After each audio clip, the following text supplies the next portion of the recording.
Welcome back to another video of our 2025 Ducati Panigale V4 build series, and today we're adding a lithium-ion battery to our 25 V4. So why go for a new lithium-ion battery instead of just keeping the lead-acid battery? Well, the number one contributing factor here is going to be the weight savings. Lithium ions are drastically lighter weight than you would with their lead-acid counterparts. There's also some other advantages we're talking about here. This has better cycling, this charges faster, it holds charge better. There's a lot of things lithium-ion batteries do, but one thing they do not do well with is heat. So if this is near a heat source, you have a bike that's near a heat source, do not put a lithium-ion in there. Now, of course, the V4 is made for a lithium-ion battery because the V4S, the more expensive counterpart to the standard model we have here, comes standard with a lithium-ion battery for weight savings and, of course, a better charge.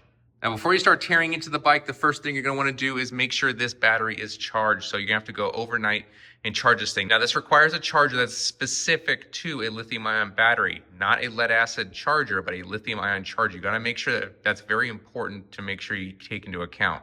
If you put the wrong charger on this, it's going to mess up the battery pretty badly. It's not something you want to deal with. So we did let this sit overnight. This is completely charged 100% right now. And anti-gravity batteries also come with the restart technology they have right here. So it's intelligent technology. So basically what this does is it holds in reserve a certain amount of battery. So if you're running your bike, let's say, and I leave these lights on like this, for example, and I leave them on, I don't know, overnight. You know the battery's not gonna be able to hold that kind of charge.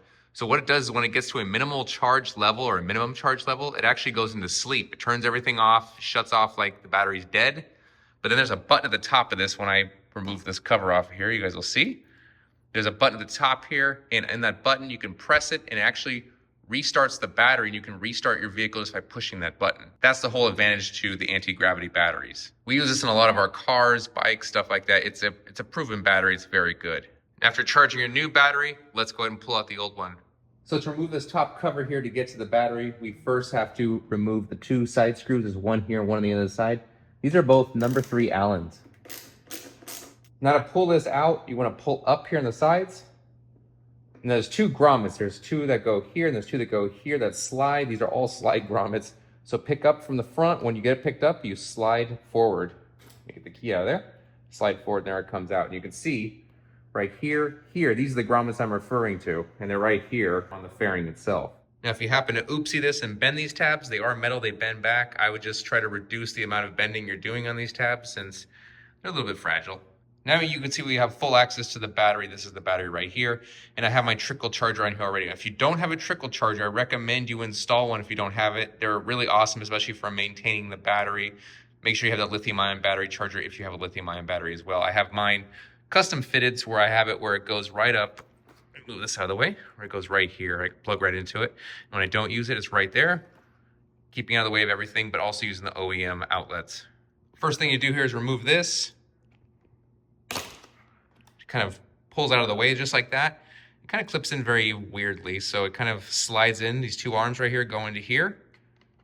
And then it slides down again, and that's how it holds it. So we're gonna pull that out for right now. Now first what I do here is disconnect the negative battery terminal. Once you pull the screw completely out of here, I would wrap a rag around the negative terminal itself to make sure it does not contact the negative terminal after this. Now that the negative terminal is safely disconnected, let's go ahead and remove the positive.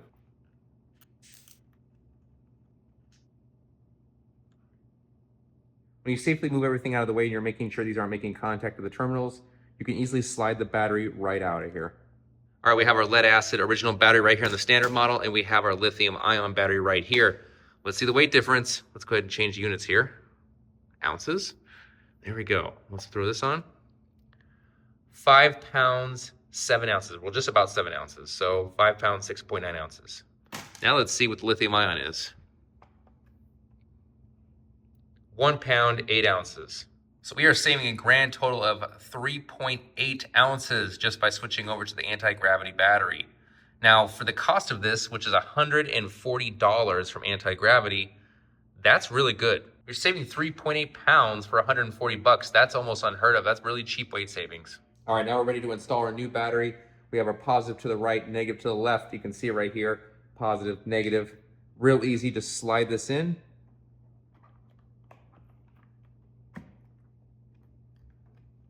There we are, all slid in. Then we just gotta take off one of these, one of these. And we're going to our provided hardware for the battery and get some hardware to put into here.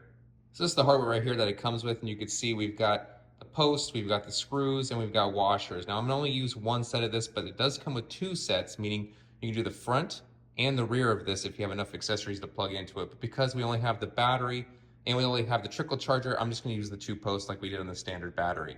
So blocks can go at the bottom here. A blocks can go at the bottom here. I'm gonna put washers in here as well. Washers just mean more contact with the surface. So what I'm finding here is that the screw doesn't fit into the OEM positive terminal or negative. It kind of just doesn't fit. So I gotta drill this out just a little bit, this hole. You can see right there the size of the hole right there. It just needs to be drilled out a little bit. It's kind of like an oval shape. We need to make sure it's kind of rounded. All right, I had to do a little bit of drilling to make sure this hole was actually working with the new battery. And you can see it screws in by hand now. Perfect. Now we're gonna unscrew it, get out of the way again, and then start working on the negative terminal side.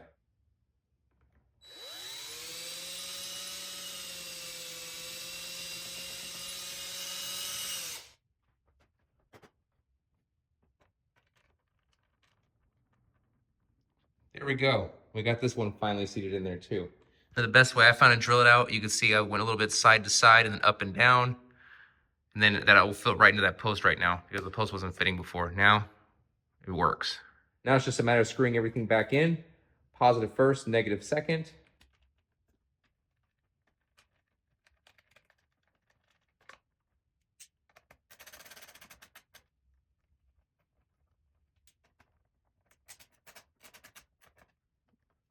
There we go, the anti-gravity is in.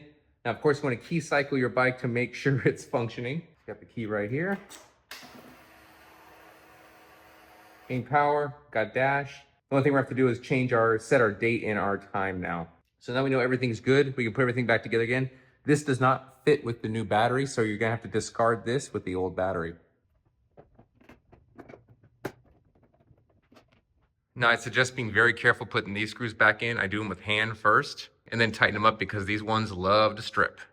This is really easy. You go and display time and date, and then you just want to go and set the date format, and set the time, and you're good to go. It saves all your other stuff as far as the modes go. As far as your mode settings go, it'll save all that, but it won't save this. And if we go in here, we can see we're holding 12.9 volts, 13 volts. That's actually holding very strong. It was holding low 12 volts to high 11 volts typically. So lithium ions, that's what's so great about them right there. Check it out, holding good voltage. Okay, so with the 18 pounds we had before, we just saved 3.8 pounds for a total of 21.8 pounds weight savings. And with the addition of the $140 for the battery from Antigravity, we are at $6,930 total for this build so far with all modifications. I would put the difficulty level of this install as a 2 out of 10, very easy, very minor modifications. On our next install video, let's do some Ducati Rizoma fold-away levers. That's gonna do it for this one, and I'll see you guys in the next one.